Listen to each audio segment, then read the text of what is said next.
Pas denoncimeve të emisionit Stop për abuzime në shtëpinë e fëmijës në Sarand, prokuroria ka nisur hetimet. Këtë të premte janë marrë në pyetje punonësit e institucionit dhe vetë fëmijët. Drejtoresha Valbona Vasili mohon akuzat. Nuk është absolutisht asnjë e vërtet. Momentalisht është duke hetuar prokuroria. Fëmijët e kanë mësuar këtë gjë?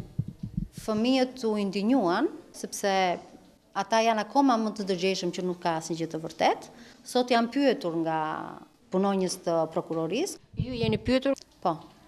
Ajo thotë se në këtë shtëpi trajtohen aktualisht 33 fëmijë rezidencial dhe 11 fëmijë ditor, të moshave nga 6 deri në 18 vjeç. Sipas saj, asnjëherë fëmijët nuk kanë dalë të pashoqëruar. Ka raste që ato ngulin këmbë dhe thonë që duam të bëjmë një shëtitje dhe në këtë rast gjithmonë janë të shoqëruara me edukatoren ose kujdestaren. Asnjëherë nuk kanë qenë vetëm. Dy punonjësit protagonistët e emisionit Stop thonë se janë regjistruar pabesisht dhe se fjalët e tyre janë keq përdorur, çfarë ka deklaruar ish drejtoresha e cilësojnë të pavërtet. Me sa dëgjova ish drejtoreshën e parë, jam absolutisht kundra të gjithave ato që ka thënë ajo.